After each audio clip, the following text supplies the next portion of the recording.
Hello student, इस class में आप सभी का स्वागत है। तो आज स्टार्ट करते हैं। सबसे पहले बात करें तो कि आज देखो, सबसे पहले बात करेंगे कि विद्युत धारा क्या होती है।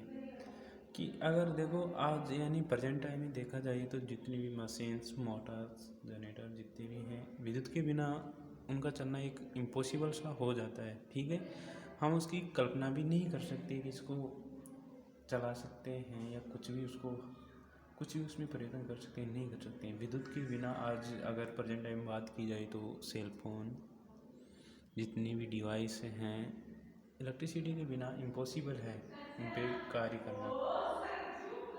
तो अगर विद्युत धारा की बात करोगे आप तो देखो, विद्युत धारा किसे बोलते हैं कि इलेक्ट्रिक करंट किसी परिपथ में इलेक्ट्रॉनों के एक ही दिशा में बहने की दर को विद्युत धारा कहते हैं। समझ में आया कि इलेक्ट्रिक करंट किसे कहते हैं कि किसी परिपथ, मान लो ये परिपथ है, देखो आपके सामने दिख रहा है ये परिपथ, तो इस परिपथ के अंदर इलेक्ट्रॉन, ये देखो इलेक्ट्रॉन एक ही दिशा में बहने की दर को विद्युत धारा कहते हैं। समझ में आया कि छोटे छोटे आपको जो डॉट के द्वारा दिखाए गए हैं, ये वाले, ये एरो के द्वारा, ये क्या है, फ्री इलेक्ट्रॉन्स, यानी फ्री इलेक्ट्रॉन्स। तो फ्री इलेक्ट्रॉनों की एक ही दिशा में बहने की दर को विद्युत धारा कहा जाता है। ठीक है, अगर दूसरी डेफिनेशन की बात करो, दूसरी परिभाषा की बात करो तो अथवा में देखो कि इलेक्ट्रॉनों के बहने की दिशा को ही विद्युत धारा कहते हैं। समझ में आया कि इलेक्ट्रॉनों की बहने की दिशा को ही विद्युत धारा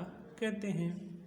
समझ में आ रहा है कि मैं आई होप, मैं आशा करता हूँ कि आपको सबको समझ में आ रहा है। अगर नहीं आ रहा तो मैं फिर एक सिंपल डेफिनेशन की बात करूँगा। ठीक है, तो ये अगर चित्र की बात करोगे तो आप ये चित्र देखिए। ठीक है, देखो इसके अंदर हमने क्या लगाया है, एक बैटरी लगाई है। ठीक है, ये हमने बैटरी लगाई है। बैटरी में से क्या निकलते हैं, फ्री इलेक्ट्रॉन्स निकलते हैं। तो देखो फ्री इलेक्ट्रॉन्स हमेशा माइनस से पॉजिटिव की तरफ बहते हैं। समझ में आया, ये देखो माइनस से पॉजिटिव। और अगर विद्युत धारा की बात करोगे तो आप सर कि ये, आप बोलोगे कि सर ये विद्युत धारा अपोजिट डायरेक्शन में क्यों बहती है। तो हमेशा ध्यान रखना कि विद्युत धारा इलेक्ट्रॉन्स के अपोजिट डायरेक्शन में बहती है। देखो जैसे इलेक्ट्रॉन्स इस डायरेक्शन में बह रहे हैं तो देखो विद्युत धारा यानी धारा देखो ये इस तरफ बह रही है। ठीक है, धारा इस तरफ बह रही है, ये है इसके अंदर एक इसका लॉजिक है। ठीक है, अगर नीचे बात करोगे आप और डेफिनेशन की तो ये डेफिनेशन देखिए। ठीक है, इन डेफिनेशन की बात करोगे आप तो देखो इस डेफिनेशन की बात करते हैं।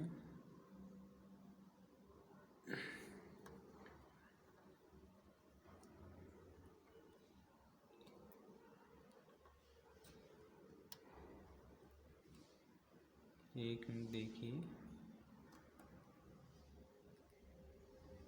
इनकी बात करते हैं। देखो ये आपके सामने है, इधर देखिए। सबसे पहले कि किसी बंद परिपथ में इलेक्ट्रॉनों के प्रवाह की दर को धारा कहते हैं। समझ में आया कि इलेक्ट्रॉनों की प्रवाह की दर, अगर देखा जाए या पूरा अगर एक निकाला जाए इनका सभी का एक डेफिनेशन की बात करें तो इलेक्ट्रॉन की बात आएगी कि इलेक्ट्रॉन की प्रवाह की दर को ही धारा कहा जाता है। ठीक है, अब देखो धारा का सूत्र होता है कि आई बराबर है इलेक्ट्रॉन्स की संख्या बटा समय, कि एक फिक्स समय में कितने इलेक्ट्रॉन्स पास कर रहे हैं। ठीक है, उसी स्थान से या किसी फिक्स स्थान से कितने इलेक्ट्रॉन्स पास कर रहे हैं। ठीक है, दूसरी डेफिनेशन की बात करोगे आप तो दूसरी डेफिनेशन देखिए।